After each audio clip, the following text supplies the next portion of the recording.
إن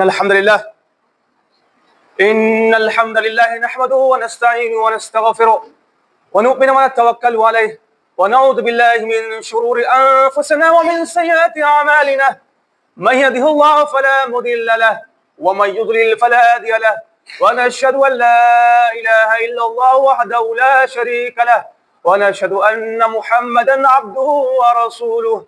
أما بعد فإن خير الحديث كتاب الله وإن خير حديث محمد المصطفى صلى الله عليه وسلم وشر الأمور محدثتها وكل محدثة بدعة وكل بدعة ضلالة وكل ضلالة في النار. أعوذ بالله من الشيطان الرجيم. بسم الله الرحمن الرحيم.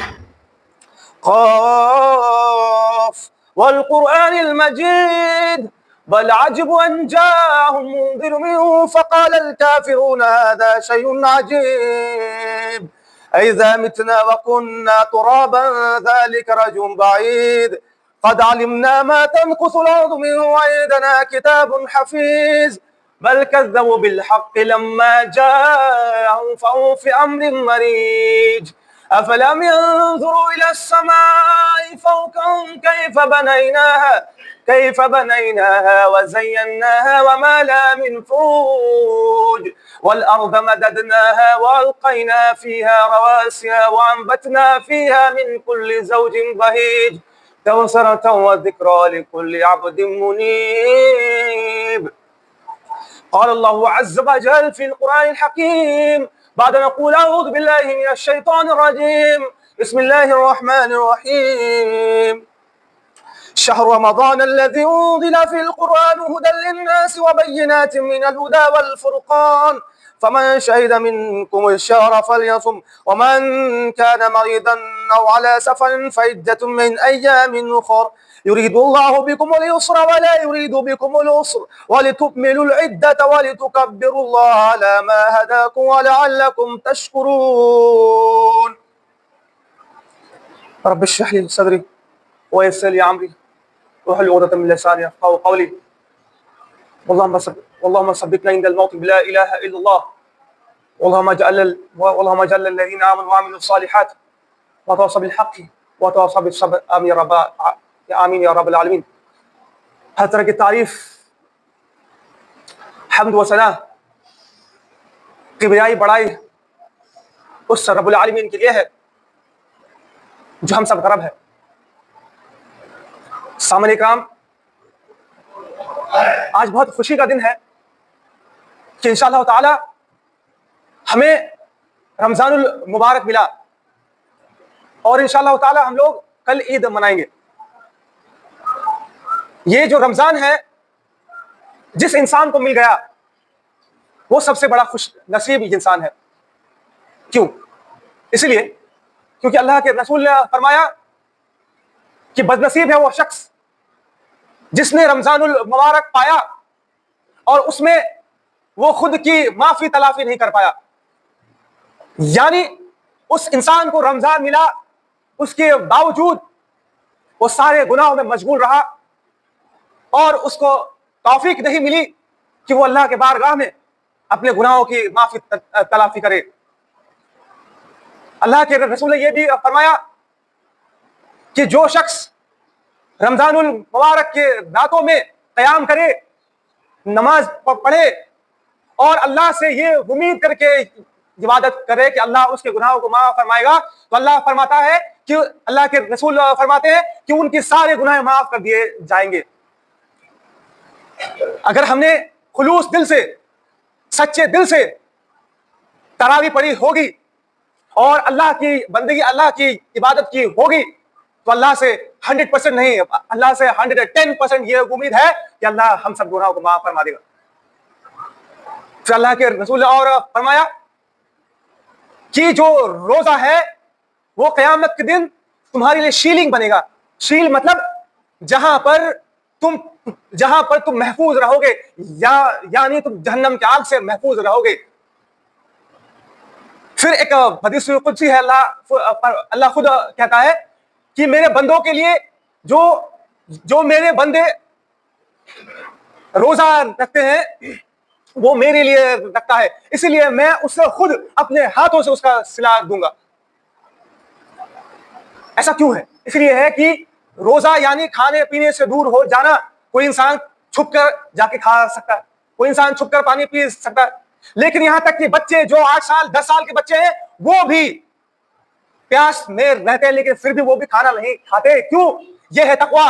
یہ تقویٰ آپ کہاں سے کھوج کر لاؤ گے؟ آپ کس ریلیجن میں کھوج کر لاؤ گے؟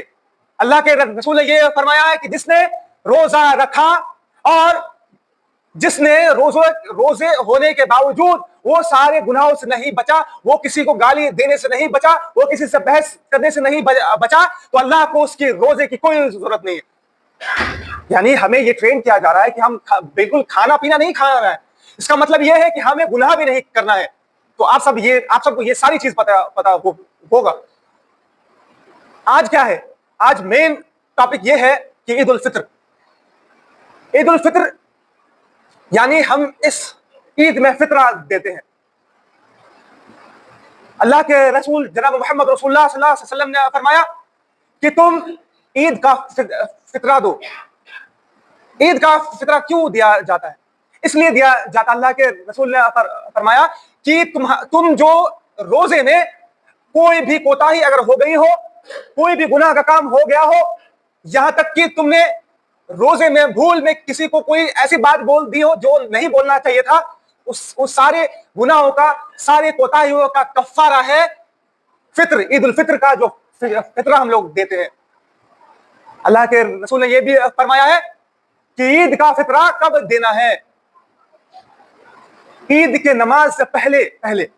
اگر کوئی عید کے نماز کے بعد دیتا ہے تو اسے عید الفطر کا فطرہ کاؤنٹ نہیں کیا جائے گا، اس کو عام صدقہ کاؤنٹ کیا جائے گا۔ اور سوال ہوگا کہ عید کا فطرہ کس کے طرف سے دیا جائے؟ تو اللہ کے رسول نے یہ بھی فرمایا ہے، صحیح بخاری مسلم ہے، کہ عید کا فطرہ ہر ایک فرد کو، چاہے وہ گھر میں بچہ ہو، چاہے وہ پیٹ میں بھی ہو، چاہے وہ سلیو ہو یعنی چاہے وہ لونڈی ہو، چاہے گھر کے بڑے بزرگ ہو، چاہے گھر کے عورت ہو، چاہے وہ مرد ہو، سارے فرد کے جانب سے فطرہ دیا جائے گا۔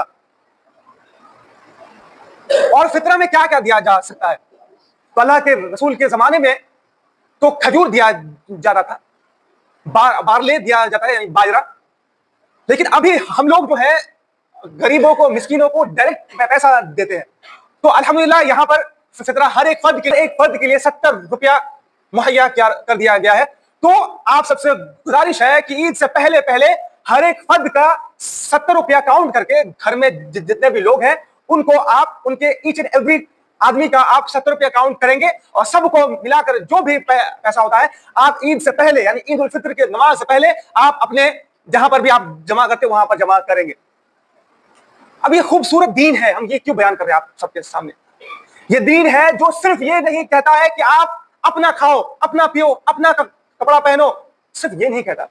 یہ دین ایسا ہے کہ ہر عید میں آپ دیکھیں، عید الفطر یا عید الاضحیٰ کہیں پر بھی دیکھیں، یہ دونوں عید میں آپ کو ایک چیز کامن ملے گا کہ ہم مسلمانوں کو یہ ترغیب کیا جا رہا ہے کہ تم عید میں تم اپنے گھر میں تو اچھا کھانا کھاؤ گے، تم اپنے گھر میں اچھا کپڑا پہنو گے، تم اپنے گھر کو اچھے سے سجاؤ گے، تم سب کچھ اپنے گھر کے لیے کرو گے، لیکن ہم سب کا دین یہ کنفرم کرتا ہے کہ ہم غریبوں کے لیے کیا کر رہے ہیں۔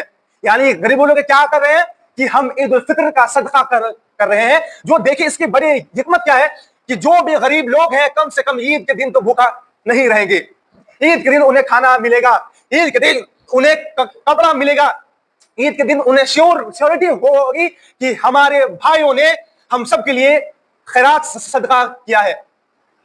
یعنی غریبوں کے لیے یہاں سوچا جا رہا ہے۔ اور آپ جائیں عید الاضحیٰ میں، وہاں پر بھی جو قربانی کرتے ہیں ہم کیوں کرتے ہیں؟ سب سے پہلا اللہ کی خوشنودی کے لیے، اور اللہ خود نے کہتا ہے کہ تم جو یہ خون بہا رہے ہو، تم جو یہ جانور کو ذبح کر رہے ہو، اس کا گوشت اللہ کو نہیں جاتا ہے، نہ اس کا خون اللہ کو جاتا ہے، اللہ کو تو صرف تمہارے دل کا تقویٰ جاتا ہے کہ تم کس نیت سے کیے تھے۔ یعنی اس میں بھی بڑی حکمت کیا ہے کہ غریبوں کو ہم جو ہے غریبوں کو جو ہم گوشت بانٹیں گے، جس سے جو غریب